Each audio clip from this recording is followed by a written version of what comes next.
तो वेलकम, नमस्ते। कैसे हैं आप लोग। आज इस वीडियो में हम अलंकार को पूरा करने जा रहे हैं।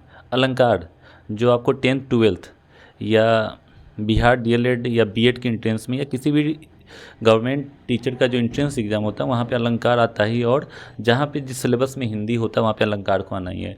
तो आज हम शुरू करते हैं अलंकार को। सबसे पहले अलंकार पढ़ने में कठिनाई यह होती है कि हमें पता यह नहीं होता कि हमें पढ़ना कितना है, क्योंकि अलंकार काफ़ी डिटेल में है।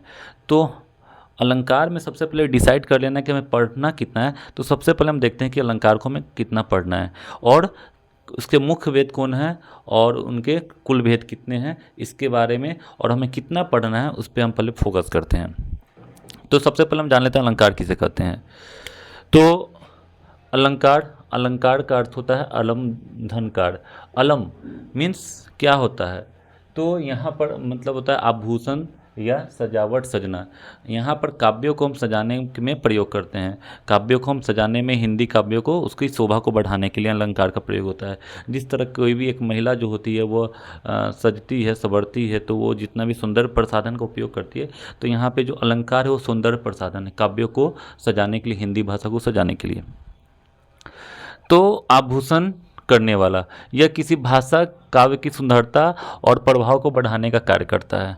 अब जो अलंकार होते हैं, प्रकार कितने होते हैं, तो अलंकार के जो मुख्य प्रकार हैं ये शब्दालंकार और अर्थालंकार है।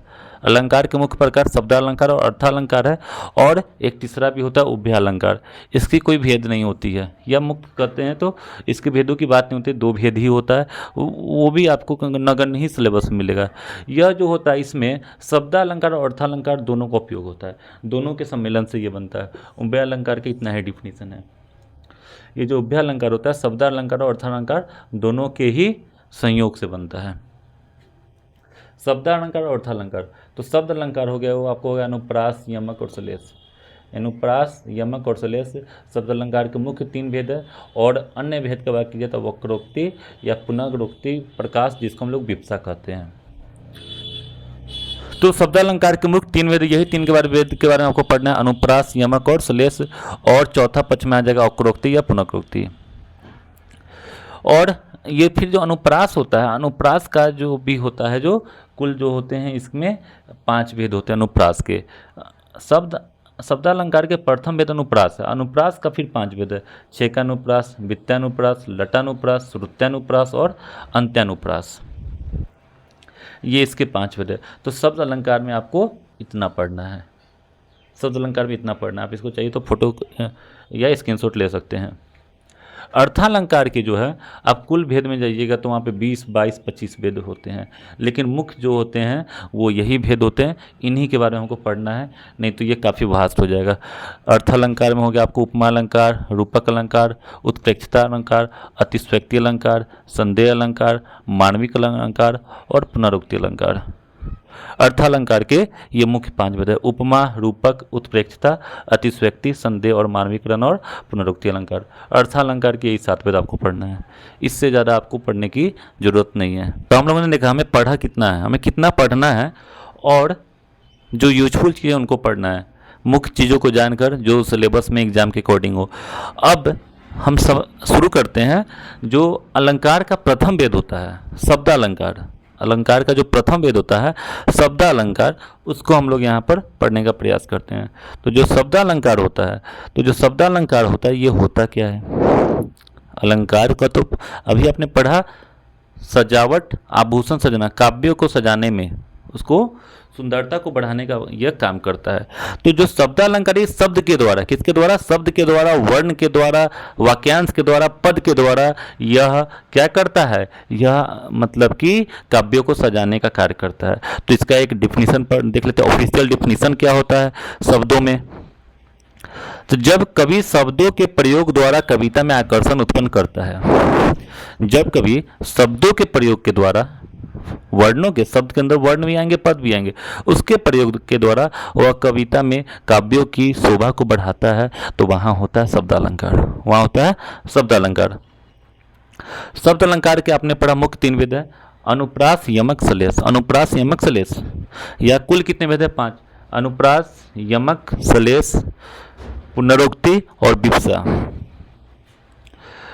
वक्रोति, वक्रोति और विप्सा।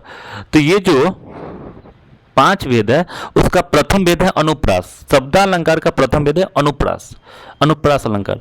तो अनुप्रास अलंकार क्या होता है, जब किसी काव्य में या वाक्य में किसी शब्द का प्रथम वर्ण बार बार रिपीट होगा, प्रथम वर्ण बार बार रिपीट होगा, तो उसको बोलेंगे अनुप्रास। अनु का मतलब ये होता है, यहाँ पे अर्थ है रिपीट होना, दोहराना। जैसे कि इसका हम डिफिनीशन वही देखते हैं, ऑफिशियल डिफिनीशन।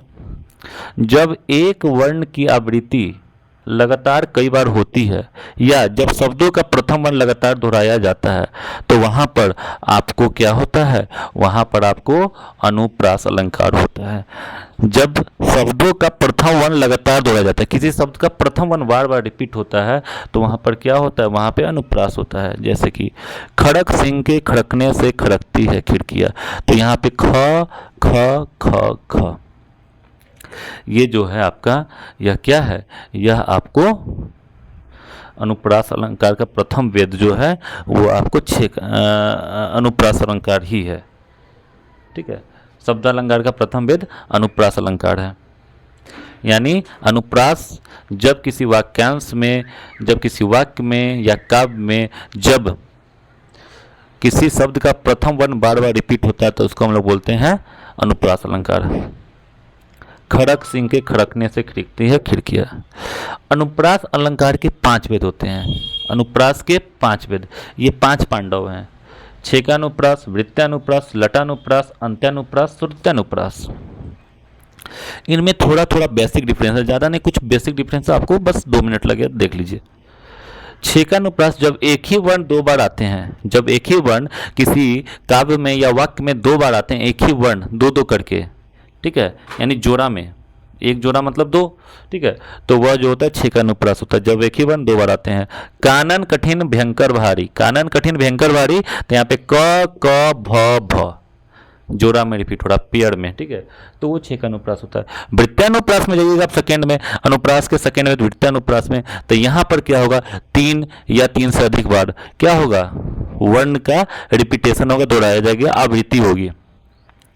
जब एक ही वर्ण 2 से अधिक बार हो, जैसे कि रघुपति, जैसे कि रघुपति राघव राजा राम, रघुपति राघव राजा राम, तो इस तरह का जो है अलंकार आपको क्या होगा, वृत्तानुप्रास होगा। वृत्तानुप्रास मीन अनुप्रास का दूसरा वेद।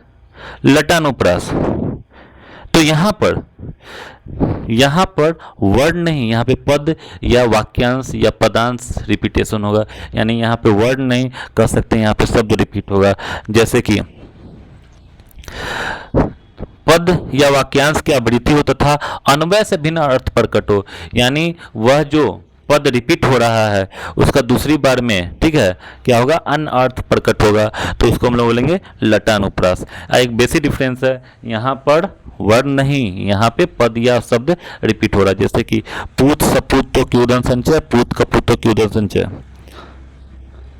पूत सपूत तो क्योदन संचय, पूत कपूत तो क्योदन संचय। तो एक बार पूत सपूत है, सपूत मीन्स किसी का बेटा योग्य बन गया, काबिल बन गया, ठीक है, वो जिम्मेदारियों को संभाल रहा है। और कपूत मीन्स वह नालायक हो गया, निकम्मा हो गया, ठीक है, आप क्या बताइएगा। तो यहाँ पर जो है वह क्या हो जाएगा, वह लटानुप्रास हो जाएगा। अच्छा लग रहा है तो कमेंट करके बढ़ाइए, इस वीडियो को फिर हम आगे बताते हैं।